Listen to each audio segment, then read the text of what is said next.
Ouvrir la parole de Dieu dans la deuxième épître de Pierre, au chapitre 1er.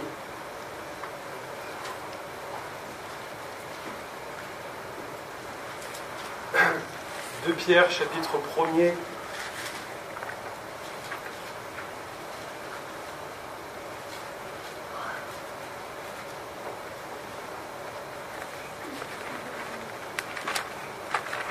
Nous parlerons ce matin de la charité. Et verset 1er.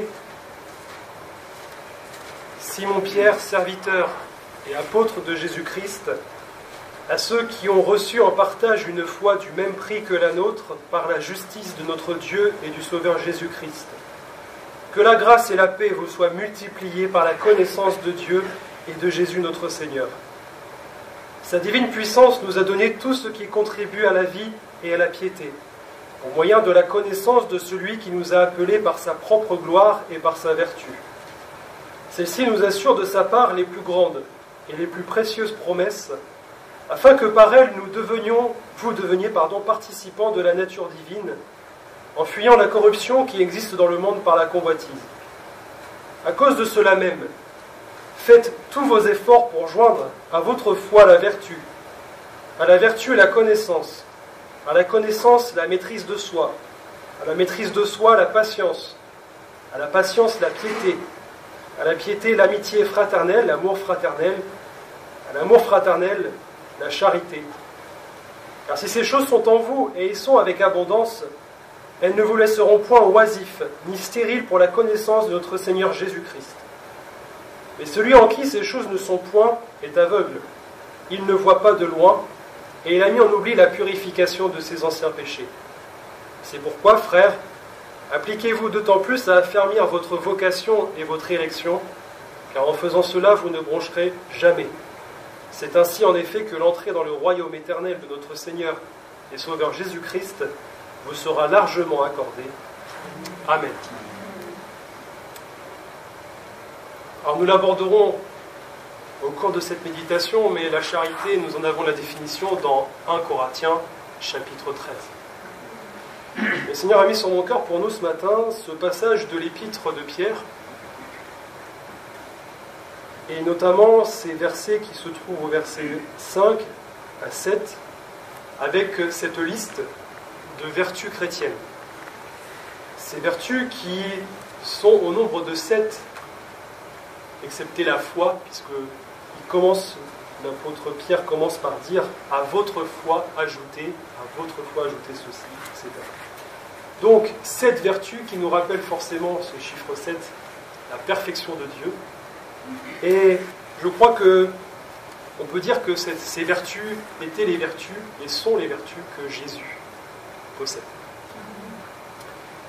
Et au travers de cette liste que l'apôtre Pierre nous donne, je me suis arrêté à cette dernière vertu, la charité.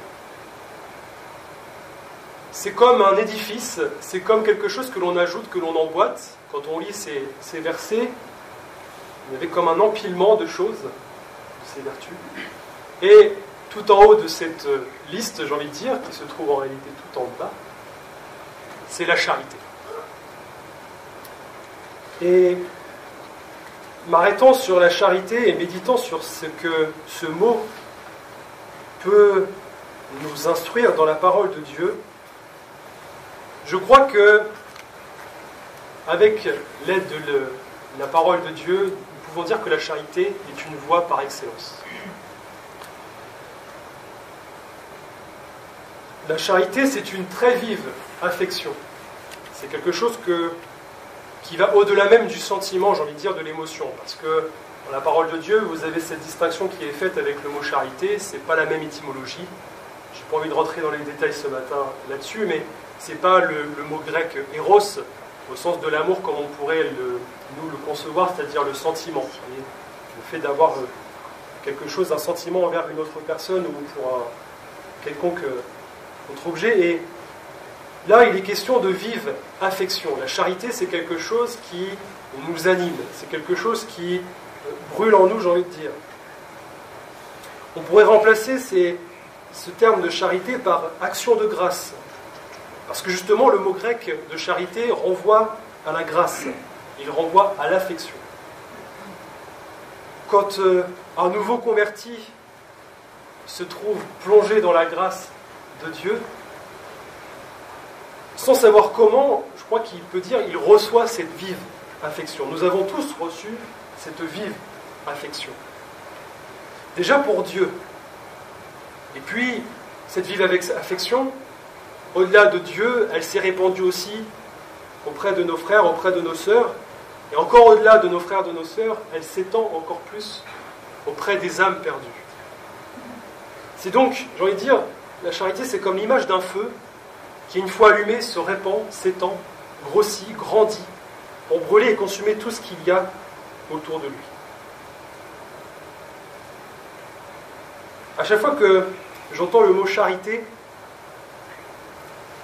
je ne peux oublier la parole de Jésus qui dit, et qui a dit, la charité d'un grand nombre sera refroidie. Alors dans un premier temps, ce matin, j'aimerais qu'on parle ensemble de la persévérance dans la charité. Nous trouvons cette parole de Jésus dans Matthieu au chapitre 24 et au verset 12.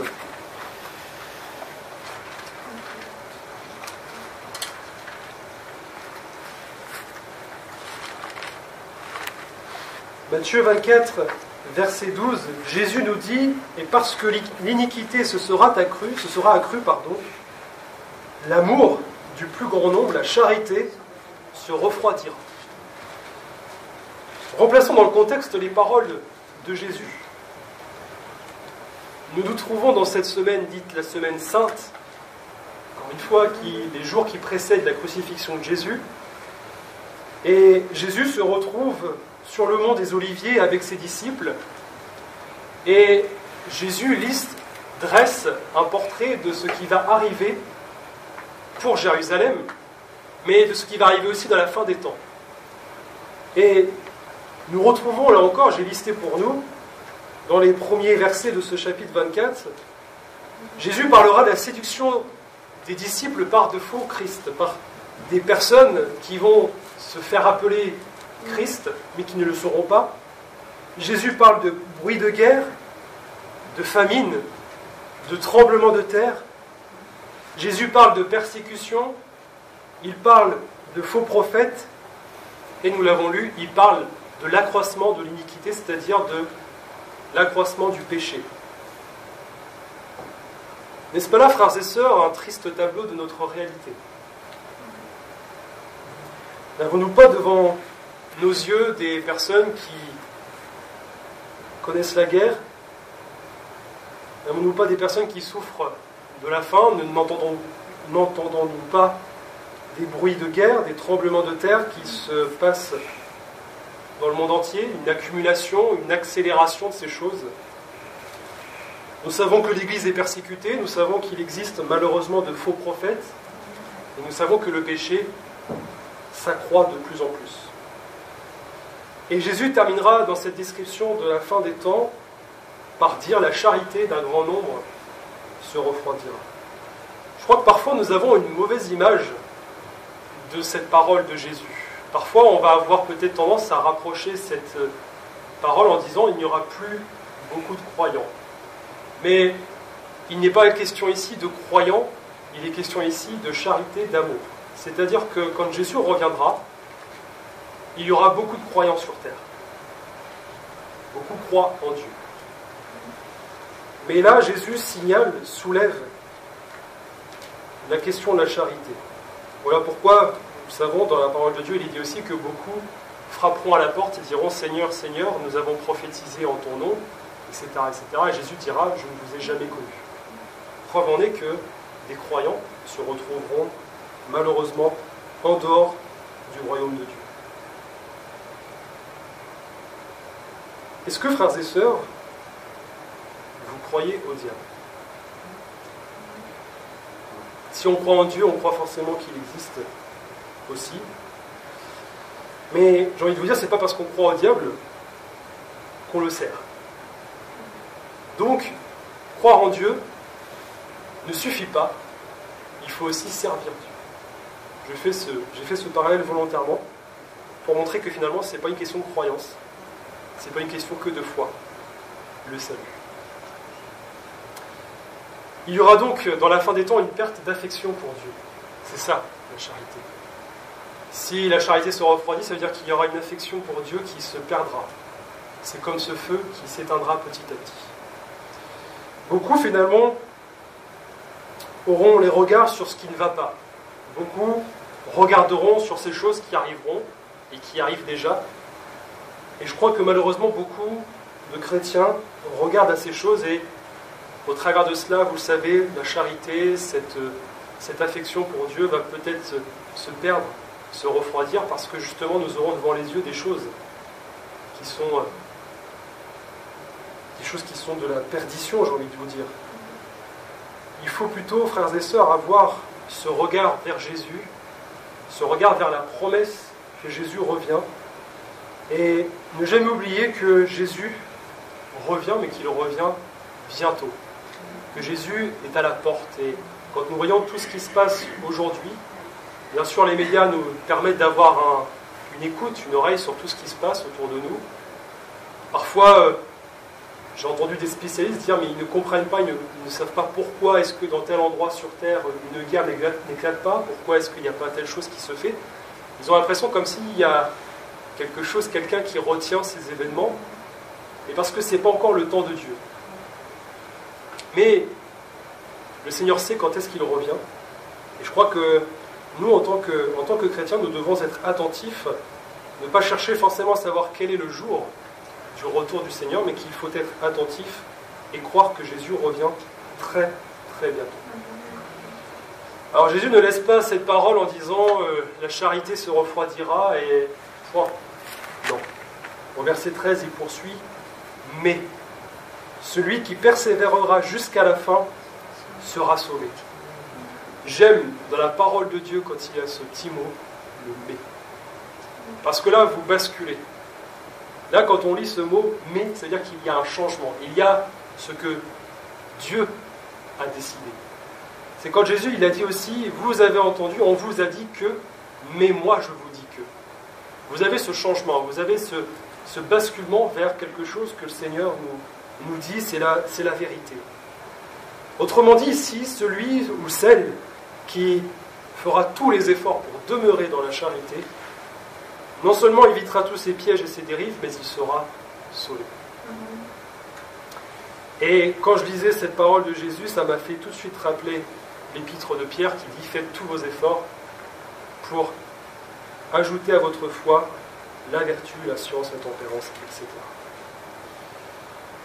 Dans un deuxième temps, je crois que la charité, c'est aussi une aide à l'édification. Dans l'épître de Paul aux Corinthiens, nous avons au chapitre 8 et au verset 1er cette parole de l'apôtre qui dit « La connaissance enfle, mais la charité édifie. »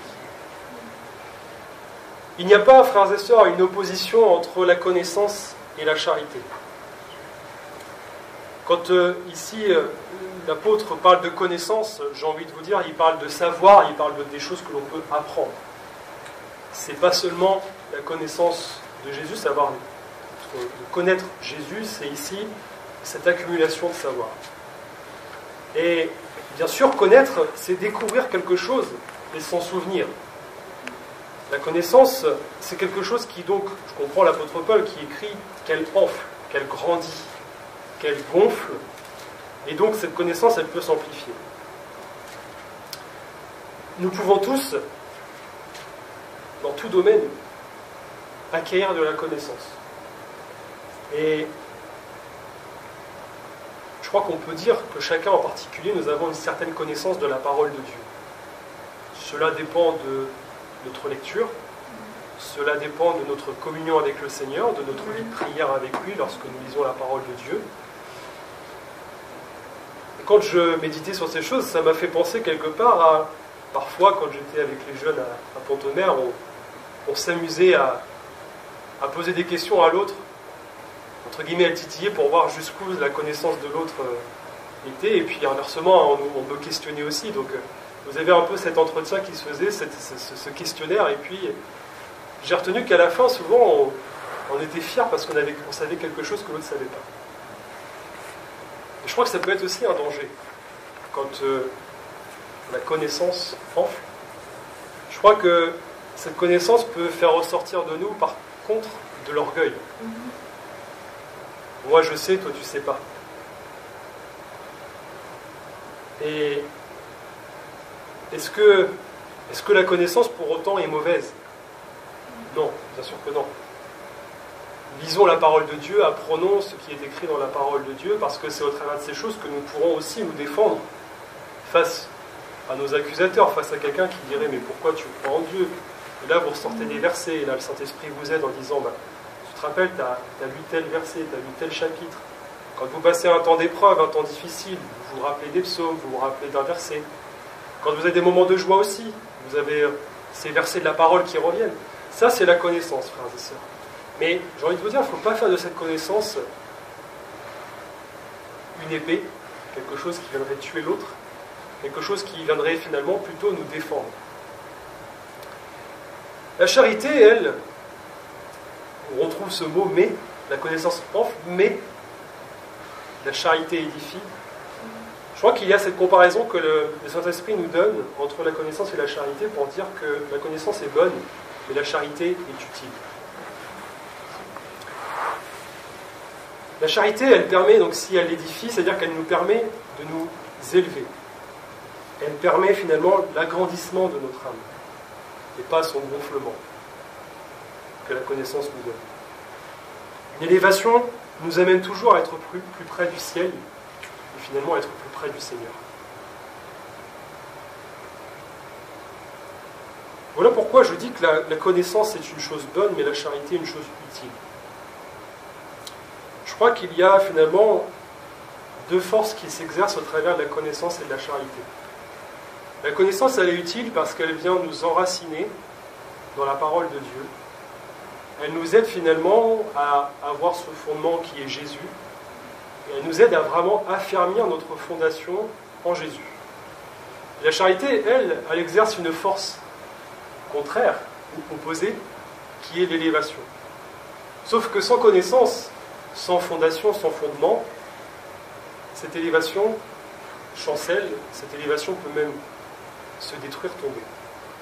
Voilà pourquoi, frères et sœurs, il est nécessaire non seulement d'avoir la connaissance, mais d'avoir cette charité aussi, pour que notre être, notre âme, soit cette construction que le Seigneur désire voir en chacun de nous.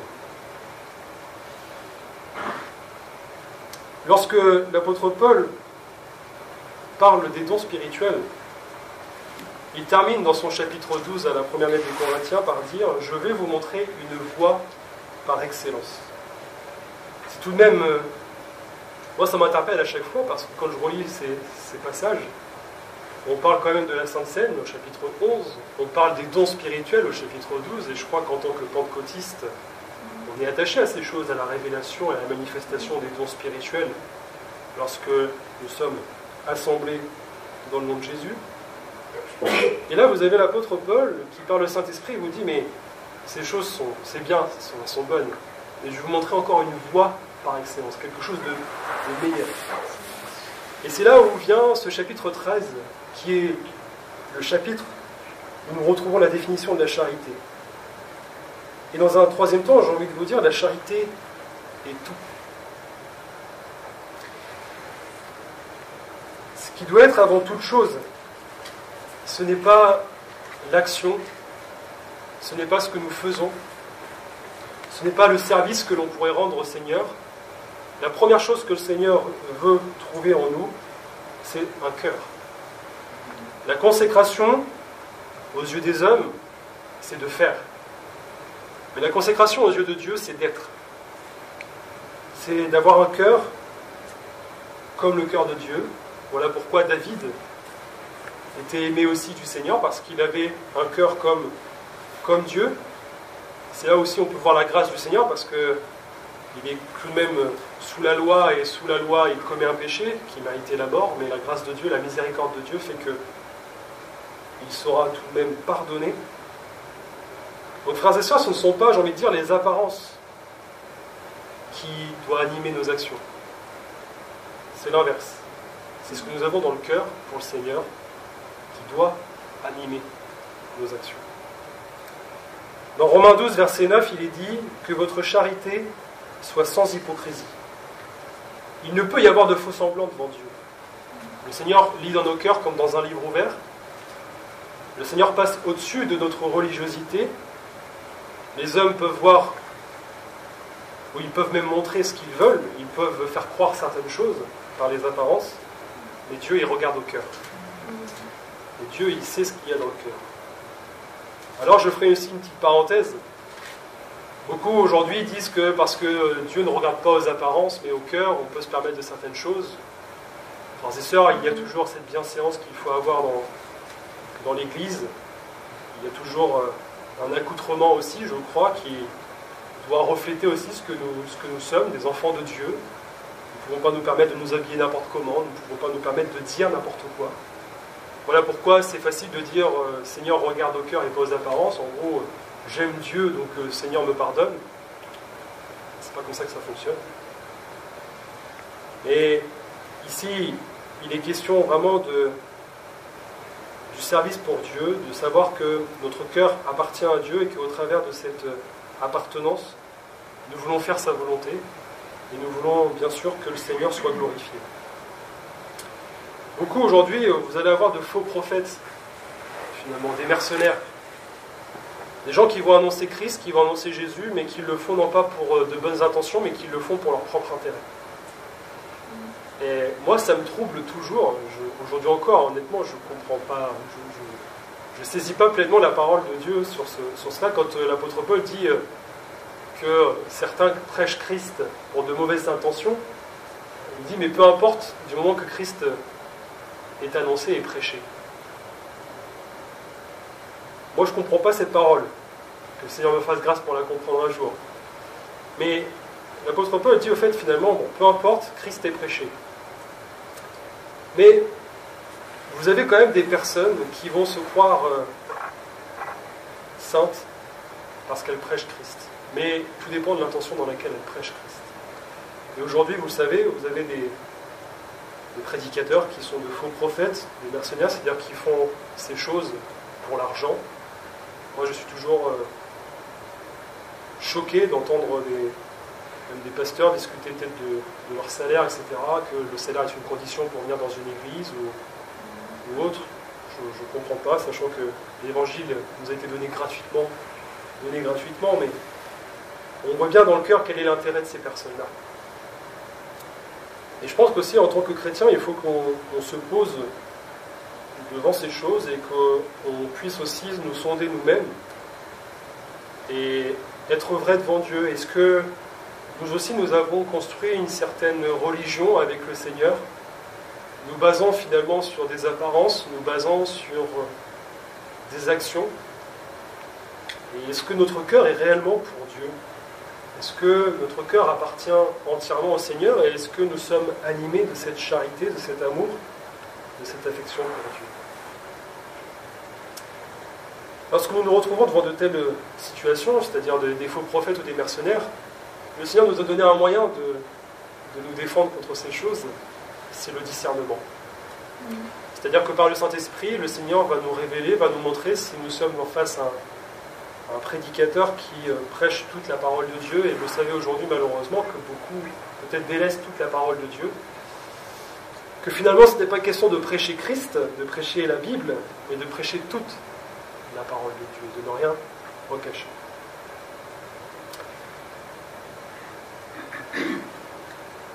Si le Seigneur nous révèle ces choses, c'est là où nous atteignons quelque part la connaissance au sens de la parole de Dieu. Ce n'est pas des choses que l'on peut percevoir, que l'on peut comprendre intelligemment, avec notre intelligence, mais c'est quelque chose que l'on peut discerner, que l'on comprend avec notre cœur. L'apôtre Paul termine son chapitre 13 aux Corinthiens en disant « Maintenant, donc, ces trois choses demeurent, la foi, l'espérance et la charité. Mais la plus grande de ces choses, c'est la charité. » Il a parlé de la foi et il parle de l'espérance. Et il dit que la foi et l'espérance, finalement, c'est deux choses sont plus petites que la charité. Pourquoi? Pourquoi est-ce qu'il y a une différence entre la foi, ce que nous croyons, l'espérance, ce que nous espérons, ce que nous attendons, et l'affection pour Dieu, l'amour pour Dieu? La foi, frères et sœurs, je l'ai dit, c'est ce que nous croyons. Et est-ce que nous croyons lorsque nous voyons la chose? Est-ce que nous devons y croire? Nous croyons en Dieu. Le jour où nous serons avec Dieu, aurons-nous besoin de croire en Dieu?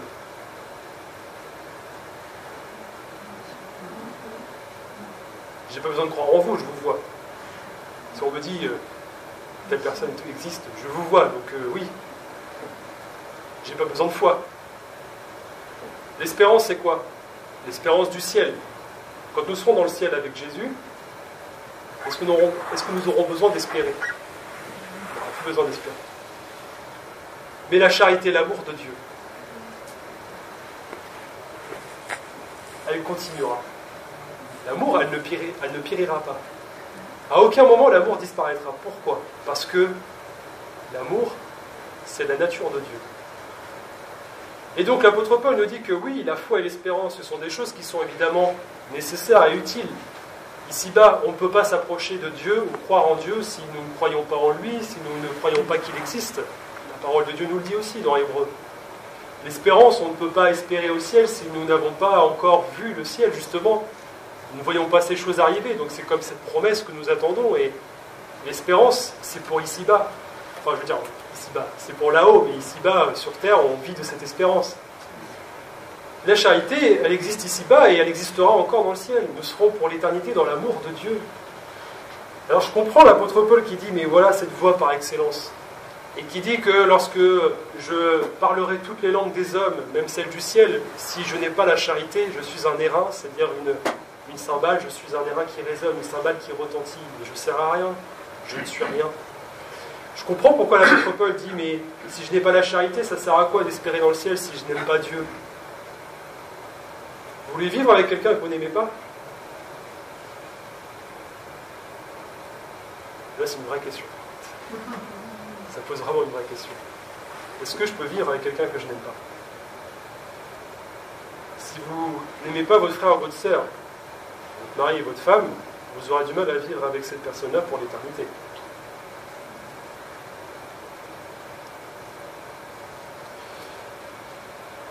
Dieu est amour.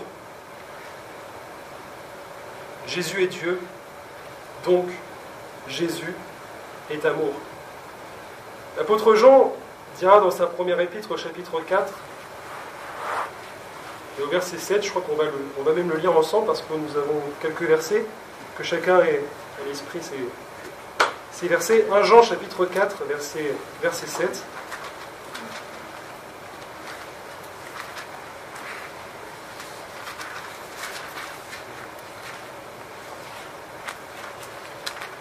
La charité nous amène finalement dans l'amour de Dieu, et je crois dans l'amour de Dieu et ses effets. Quelle est la conséquence, quelles sont les conséquences de l'amour de Dieu? Chapitre 7, verset 4. Bien-aimés, aimons-nous les uns les autres, car l'amour est de Dieu, et quiconque aime est né de Dieu et connaît Dieu. Celui qui n'aime pas n'a pas connu Dieu, car Dieu est amour. L'amour de Dieu a été manifesté envers nous en ce que Dieu a envoyé son Fils unique dans le monde, afin que nous vivions par lui. Et cet amour consiste non point en ce que nous avons aimé Dieu, mais en ce qu'il nous a aimés et a envoyé son Fils comme victime expiatoire pour nos péchés. Bien-aimés, si Dieu nous a ainsi aimés, nous devons aussi nous aimer les uns les autres. Personne n'a jamais vu Dieu.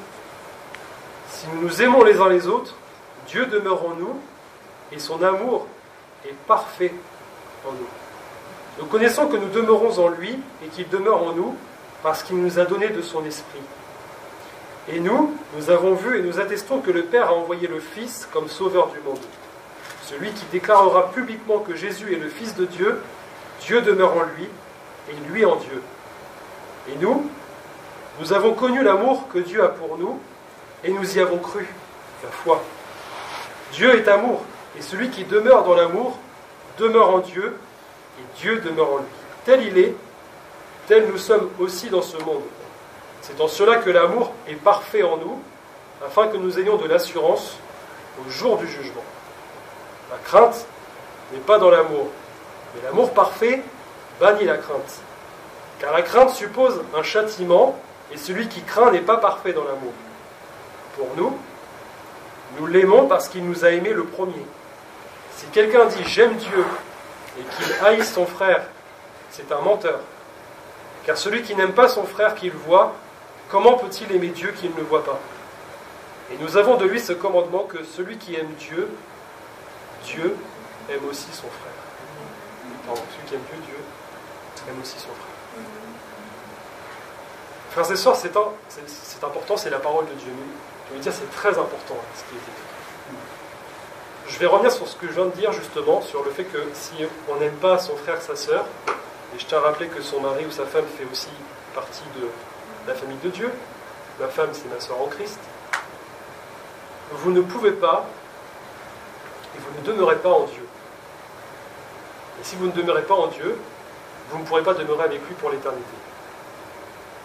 Parfois, je l'ai déjà expérimenté, hein, quand j'ai eu des moments aussi, des paroles peut-être aussi, de mauvaises paroles envers un frère ou une sœur, et plutôt envers des frères, puisque c'était des amis chrétiens, et je ne pouvais pas m'approcher de la Sainte Seine sans leur demander pardon.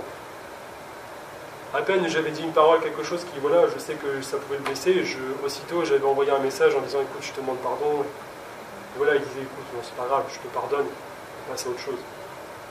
Frères et sœurs, on ne peut pas s'approcher de la Sainte Seine, on ne peut pas s'approcher de la table du Seigneur en ayant quelque chose contre quelqu'un, de ne pas avoir un amour véritable. Encore une fois, l'amour, ce n'est pas une question de sentiment seulement, c'est cette vive affection, c'est quelque chose qui brûle en nous.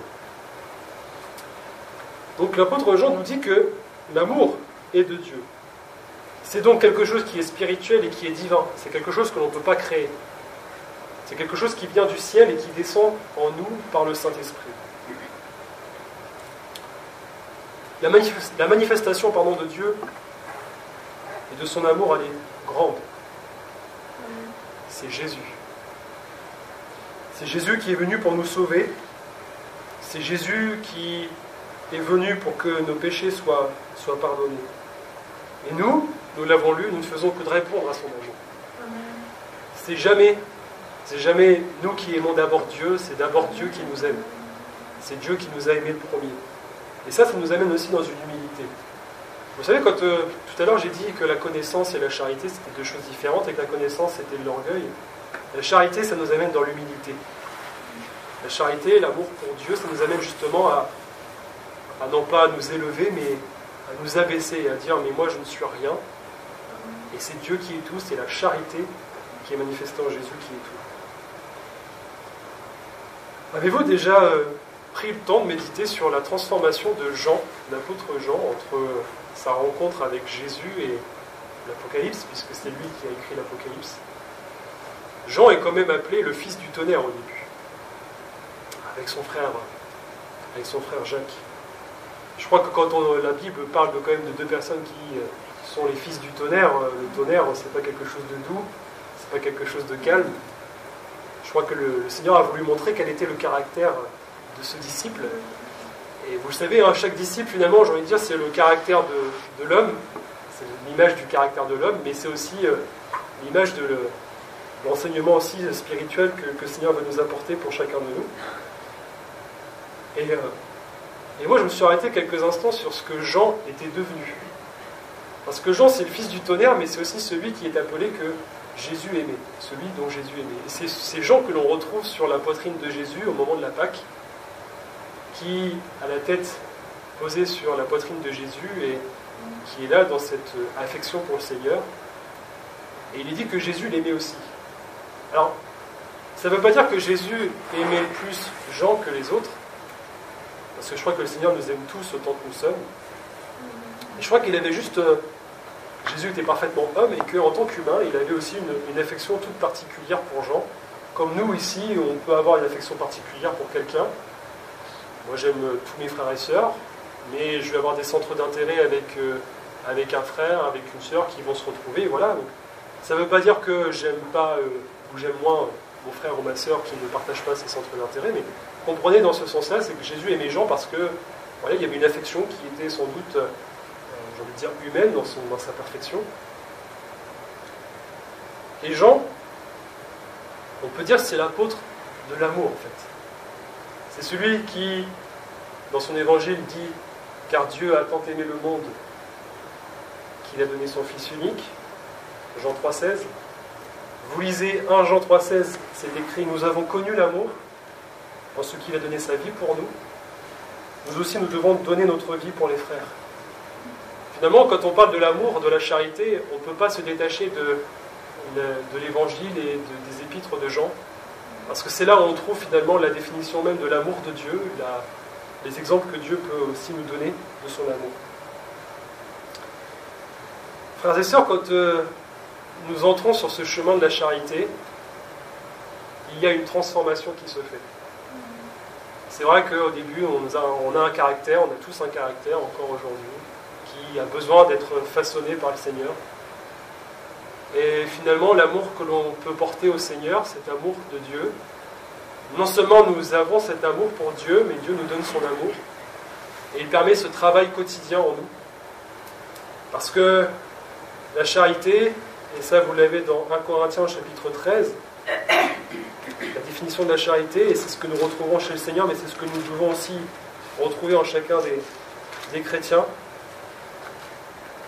L'amour, la charité est patiente, pleine de bonté, l'amour n'est point envieux, l'amour ne se vante point, il ne s'enfle point d'orgueil, il ne fait rien de malhonnête, il ne cherche point son intérêt, il ne s'irrite point, il ne soupçonne point le mal, il ne se réjouit point de l'injustice, mais il se réjouit de la vérité. L'amour excuse tout, il croit tout, il espère tout, il supporte tout. L'amour, la charité ne périt jamais. Les prophéties seront abolies, les langues cesseront, la connaissance la connaissance sera abolie. Car nous connaissons en partie, nous prophétisons en partie, mais quand ce qui est parfait sera venu, ce qui est partiel sera aboli. Frères et sœurs, le Seigneur doit trouver en chacun de nous cet amour. C'est-à-dire quelque chose qui nous amène dans la patience, qui font partie des vertus chrétiennes, dans la bonté, les fruits de l'esprit, qui nous amène à ne point se vanter, à ne pas avoir d'orgueil, l'humilité que Jésus aussi avait. Chercher à être honnête, évidemment, ne rien faire de malhonnête. Ne pas s'irriter, ne pas se mettre en colère. Ne point soupçonner le mal, ne pas chercher en l'autre aussi un point qui pourrait nous permettre de juger la personne en face de nous. Tout excuser, la miséricorde. Croire tout, la foi, il espère tout, l'espérance, et il supporte tout. Voilà, frères et sœurs, ce que le Seigneur veut trouver en chacun de nous, ce pourquoi la charité aussi, dans la parole de Dieu, nous est donnée, nous est expliquée. Et je terminerai simplement par rappeler ces deux versets. 1 Jean chapitre 4, verset 16, nous avons connu l'amour que Dieu a pour nous, et nous y avons cru. Et puis dans Colossiens 3, chapitre 3, verset 2, affectionnez-vous aux choses d'en haut. Voilà, alimentez cette charité, cette affection par les choses d'en haut, et les choses d'en haut, évidemment, ça passe par la parole de Dieu, ça passe par la prière.